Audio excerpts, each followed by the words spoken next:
Pernah nggak lihat wasit berat sebelah?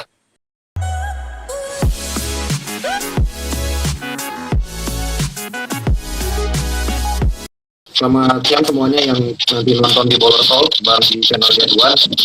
Hari ini kita mau ngobrol masalah bagaimana sih cara jadi wasit basket. Kadang gue banyak pertanyaan muncul ketika gue lagi nyuk. Gimana sih kalau bisa jadi wasit? Gitu kan? Ya gue jawabnya ya ikut penataran aja gitu. Ya gue gak punya jawaban lain selain ikut penataran. Tapi kita tahu gitu kan, prosesnya nggak sependek itu gitu tentunya. Kita ada prosesnya sebelum pendaftaran, nanti sampai kita lagi belajar. Nah itu kita yang mau ngomongin sekarang. Nah cuma nanti sebelum kita masuk ke topik, saya kan bikin pertanyaan beberapa waktu lalu. Kita bacain ya pengaturannya, pengaturannya pertanyaannya nanti kita bahas di live ini bareng-bareng.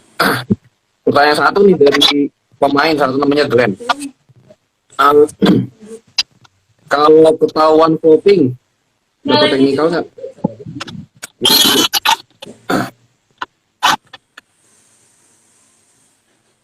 Kalau ketahuan flopping, ya teknikal. Itu udah ada di peraturannya di flopping. Jadi kalau kita misalnya flopping nih, nggak ketahuan banget, prosedurnya gimana Bang Jul? Pokoknya kalau kenapa biar flopping nanti menggunakan teknikal itu prosedurnya flopping yang pertama itu kalau ada wasit yang lihat akan ada sinyal flop ya, sinyal flop tuh suka nyuruh bangun. Yang pertama, kalau bolanya masih berjalan ya, belum ada bola mati, kalau bolanya masih berjalan dan ada flopping yang kedua, itu nanti akan langsung direct technical foul. Tapi kalau misalnya ada bola mati setelah flopping pertama, nah, waktu bola mati akan ada pemberitahuan official warning ke pelatih dan pemain. Kalau berikutnya ngelakuin lagi flopping, akan ada technical foul. Cuma kalau belum ada bola mati tapi dia flopping lagi, akan direct technical foul. Jadi kalau pemain-pemain yang nonton di rumah, yang nonton di Bolsol, kalau lagi pertandingan kita flopping, kita ambil technical foul, jangan heran lagi ya. Kalau misalnya dia 2 kali berturut, bolanya masih berjalan, belum ada jeda bola mati di antara flopping itu akan langsung dibebankan yang keduanya tanpa warning dulu ke pelatih. Cukup dengan sinyal ini udah warning sebenarnya. Jadi kalau teman-teman lihat tuh signalnya, kita bukan suruh bangun, tapi itu signal flopping. Ya hati-hati, peringatan. Itu udah warning. Next nih, pertanyaan Bang Jul, yang cukup kontroversial di Kabupaten Bekasi. Ini tanyain oleh Wira Eka Dharma. Kalau pivot itu boleh diangkat ketika, maksudnya gimana nih, pivot boleh diangkat ketika gimana maksudnya? jadi kita anggapnya kita kondisinya lagi jam stop nih, jam stop, kita pivot, lagi proses pivot, pivotnya boleh diangkat, kaki pivotnya boleh diangkat ketika kita lagi mau ngapain.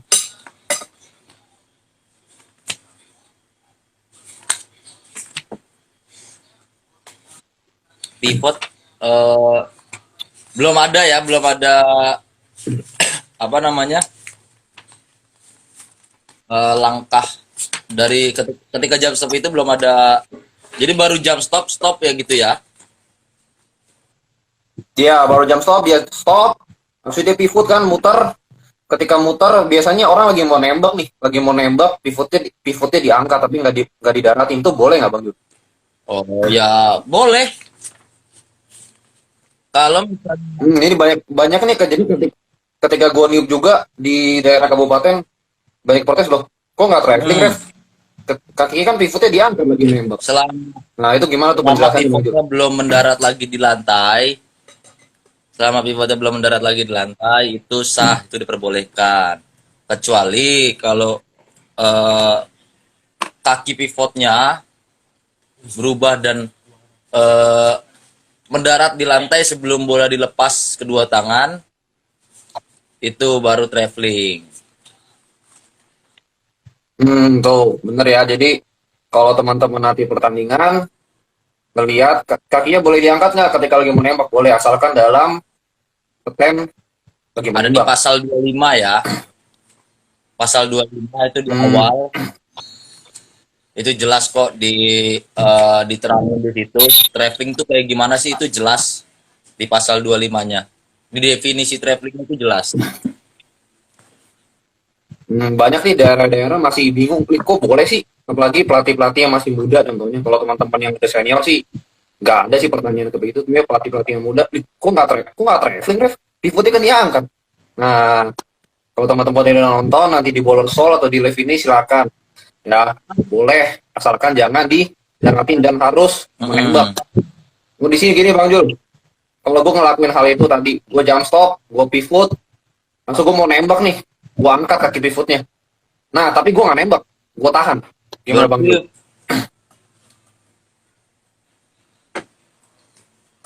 lu jump stop, pivot lu berubah, Ya, tapi lu nggak nembak. langsung gue tahan di atas, nggak nembak. Maksudnya gimana gimana gimana? Coba ulangin. Gue pivot nih, pivot pivot gue di bagian Hmm. kiri, kaki pivot gue Hmm. kiri, kaki kanan gue muter-muter dong, Hmm. gerak terus. Nah, habis itu gue mau nembak, kaki kaki kiri gue angkat untuk menembak. Tapi bolanya gue tahan di atas, Hmm. nggak gue Kakinya tembak. dua-duanya lompat ya. Gimana itu kebetulan? Ya Ya, itu yang tadi gue bilang. Kalau misalnya kalau misalnya pemainnya mendarat, kakinya mendarat di lantai sebelum bola dilepas oleh kedua tangan, itu akan menjadi traveling. Jadi oke oke sebelum oke. mendarat harus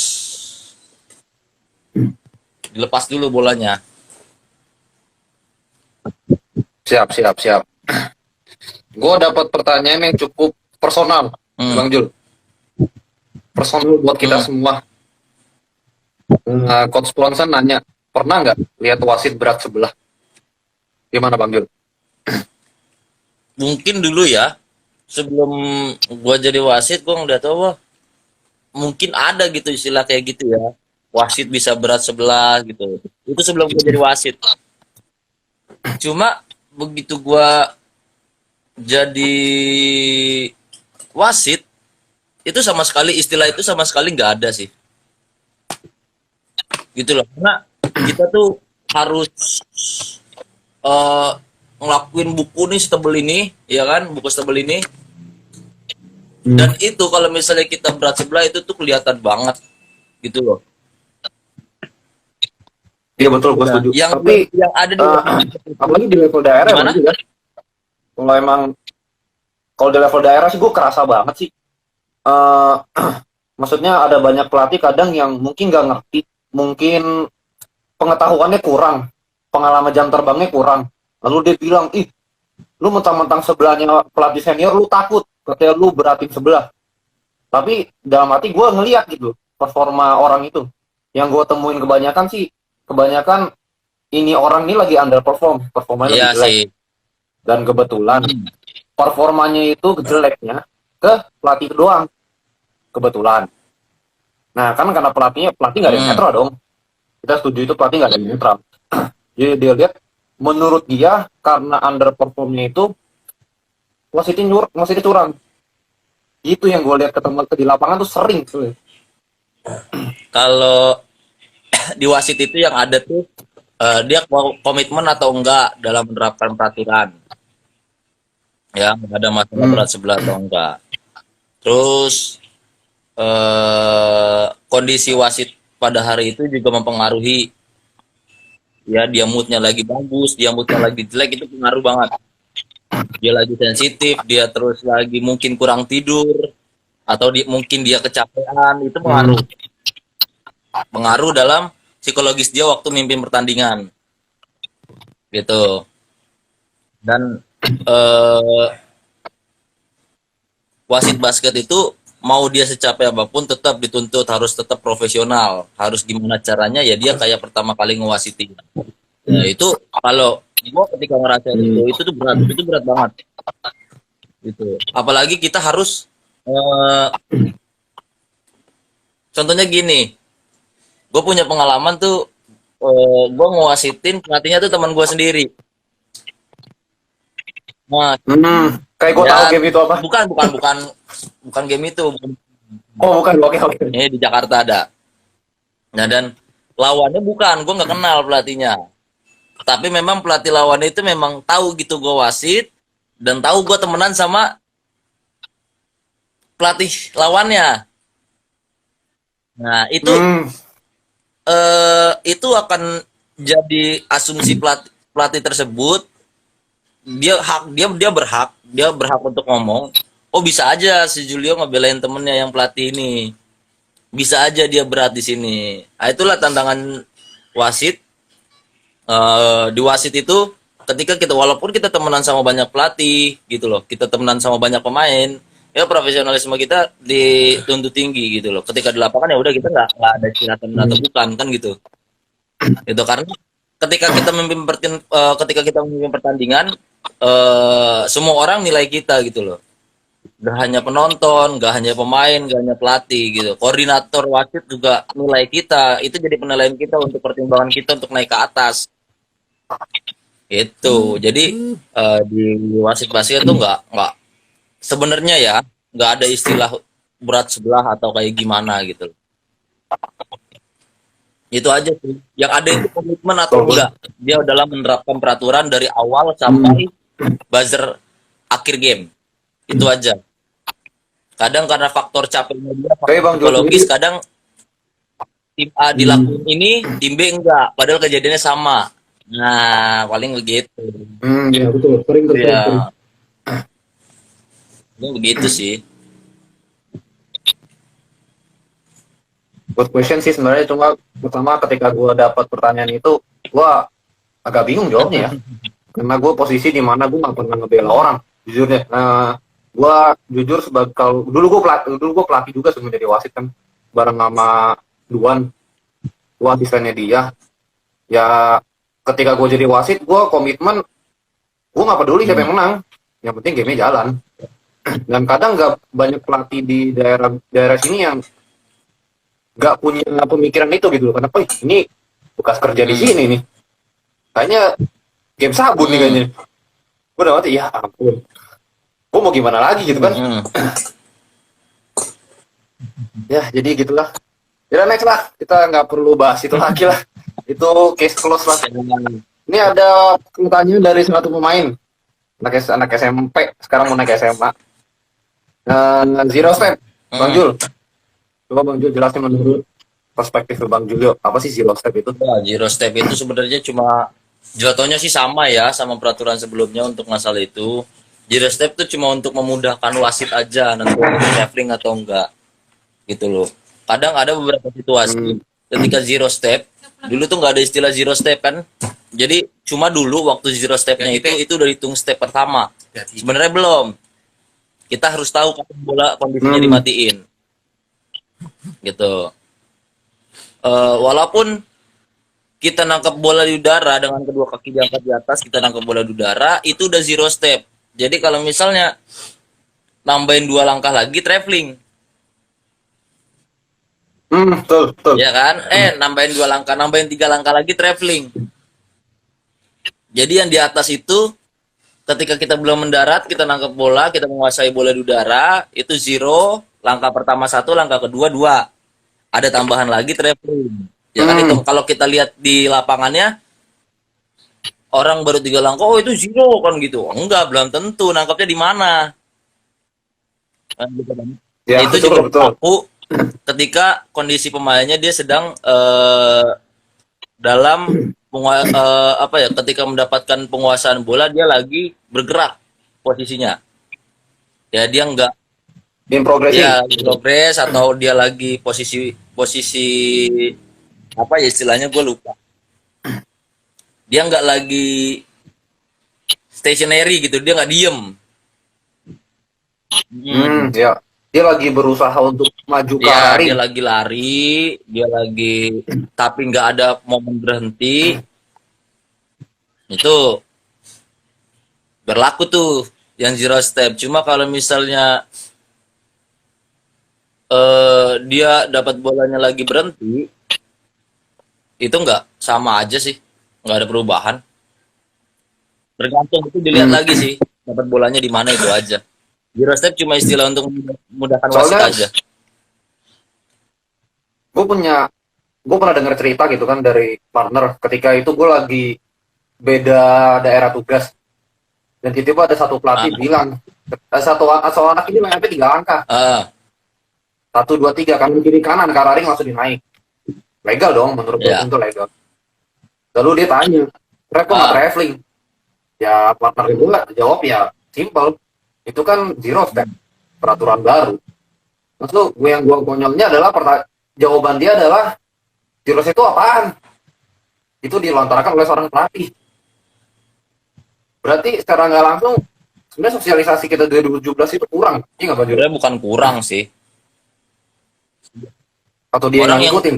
kan sewaktu awal-awal berlaku peraturan 2017 tuh banyak kok yang nge-share video zero step kayak gimana berlakunya pada saat itu banyak Hmm, gitu loh. Cuma waktu dia menyampaikan atau apa yang dia tangkap yang menjadi perbedaan.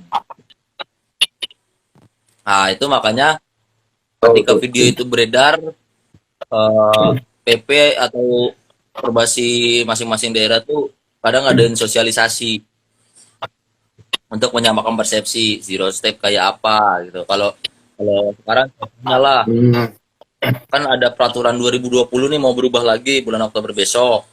Nah, itu nanti akan ada sosialisasi lagi hmm, kan. Nah, disitulah ada yang berubah tuh dari betul, betul. double pole berubah lagi. Kan gitu. Terus Take off shoot. ya itu pokoknya nanti Oke, tergantung sih apa yang hmm, dia tangkap tergantung tergantung dianya juga. oke. Itu aja sih pertanyaan yang menarik sih, yang kita di awal-awal sebelum gua mulai ide live ini. Kita sekarang jam ke main topik aja, Bang Jul ya. Ya banyak yang nanya, kita akan dibahas tuntas sampai benar-benar akhir. Gimana sih cara jadi wasit perbasi? Dari kita sebelum ambil lisensi sampai kita naik level nanti ke nasional kita kan bahas semuanya kan Bang Ju udah pernah ngerasain dari awal sampai ke B1. Nah kita teman-teman yang nonton di live ini sama di Bolor Sol nanti ya stay tune lah sampai akhir kalau memang teman-teman mau jadi wasit ya. Oke Bang Jul kita mulai dulu pertama jauh sebelum kita ambil lisensi apa sih yang harus kita persiapin? Apa ya? Yang dipersiapin jelas pemahaman kita di lapangan tuh kita juga harus tahu. Ya, kita harus tahu itu harus ngapain sih ketika di lapangan itu wajib ya. Terus fisik, kondisi Hmm, fisik itu harus dijaga, harus bagus karena untuk masuk untuk jadi wasit sendiri itu ada tes fisiknya, ada standar kita fisiknya gitu. psikotes. Hmm, Cuma di luar itu sih nggak ada sih. Lo nggak harus basicnya juga dari basket gak masalah sih menurut gua. Hmm. betul, betul. Karena tapi gue pernah gini nih, atau nggak baju setuju apa enggak nggak tahu ya. Gue pernah ngewasitin di sparring di Hmm. GKI, bareng satu klub di GKI pokoknya. Lalu tiba-tiba ada wasit senior FIBA di sana, udah tua banget, umur 70-an, Ombok. Kalau misalnya Bang Ya, Jul tahu Om kan. Bob ya. Ya, tiba-tiba dia manggil gue gitu. Ref, lu nggak pernah main basket ya? Gue kaget dong. Soalnya kenapa? Kok lu tahu? Gitu. Lalu gue bilang ke wasitnya itu, bilang, iya gue nggak pernah main basket. Apakah penting kita dulu main dulu sebelum kita jadi wasit? Dibilang kalau dibilang penting penting sih karena eh kalau gue ngerasanya ketika gue jadi wasit ketika ada situasi ada suatu kejadian gitu loh gue kayak eh, mengandai-andai gue ada di posisi pemain tersebut gitu loh. Nah, jadi gue harus Oke. paham ketika gue diginiin tuh rasanya kayak gimana ketika gue kayak begini apa yang bakal ada di pikiran gue ketika gue flopping kira-kira tuh taktik taktik apa bukan kan gitu gitu cuma ya Betul, bedanya betul. ya itu bedanya kalau memang basicnya kita bukan basket atau kita nggak pernah main basket ya itu imagery kita di lapangan aja sih bedanya. Hmm, gue jujur gue terpukul sih ketika dia nanya itu ke gue gitu loh Hmm. kayak langsung dek gitu. Hmm. Ya juga ya. Gue jujur gue nggak pernah main turnamen seumur hidup gue Hmm. gitu. Gue pertama kali ikut basket 16 serius itu udah jadi Hmm. wasit. Dulu ketika dia kasih pertanyaan gue terpukul Hmm. sih. Ya juga ya. Itu mungkin jawaban kenapa gue niup oleh ngaco. Gue niup kejadiannya nggak harus hingga seperti itu. Akhirnya gue tiup. Dan akhirnya gue turun ke lapangan ke Ramadan Cup Hmm. ini Bang Jul tahu kan ya. Gue pernah main di Ramadan Cup. Iya cuma buat ngerasain aja gitu. Iya, Tapi mungkin nggak sih kita benar-benar gak ada pengalaman main banget bisa jadi wasit yang levelnya bisa sampai nasional gitu Bang. bisa, bisa kok.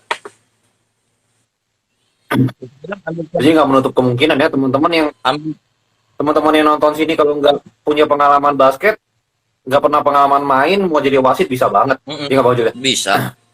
Sekarang gua ngambil ambil contoh simpelnya sih gini sih. Senior senior kita yang udah tua-tua, senior senior pendahulu lah, yang jadi mungkin jadi wasit Indonesia Hmm, yang pertama, yang kedua, ya dia juga tahu basketnya dari mana kan gitu, iya sih betul. ya kan? Ya itu hal simpel. Bisa orang yang Tapi tips walaupun dari basicnya nggak basket tuh bisa, cuma memang eh, akan lebih sulit beradaptasi di awal aja sih. Cuma kalau misalnya nanti dia lama kelamaan juga akan paham basket itu kayak gimana sih, basket itu permainan apaan sih, kontaknya kayak gimana sih basket. Nah nanti dari situ hmm. juga dia bakal tahu sendiri. Oke tips dari Bang Jul nih.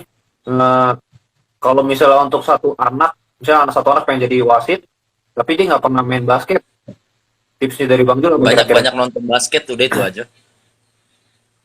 Ya, Betul ya, banyak lihat video di video di YouTube. YouTube atau lu nonton langsung ke venue, lu langsung datang ke pertandingannya itu, lihat pemainnya, lihat scouting wasitnya juga, scouting pelatih, scouting pemain gitu loh. Karena kebiasaan itu, walaupun kita Hmm, udah jadi wasit, kebiasaan itu tuh di level-level di wasit pun ada apa ya? Itu hal yang harus dibiasakan seorang wasit gitu loh. Kayak gue baru ngwasitin satu game gitu. Ya gue jangan kalau bisa jangan langsung pulang gitu. Gue lihat dulu pertandingan selanjutnya atau pertandingan sebelum gue. Gua scouting pemainnya kayak gimana, gua hmm, scouting pelatihnya tuh tipe kali gimana, terus pola permainan dia seperti apa, defense-nya seperti apa, offense-nya seperti apa. Terus gue scouting juga wasitnya, siapa tahu nanti next jadi partner gua. Jadi gue tahu, oh dia dia pola ini oke. diambil kayak begini, jadi gue bisa menyamakan juga gitu.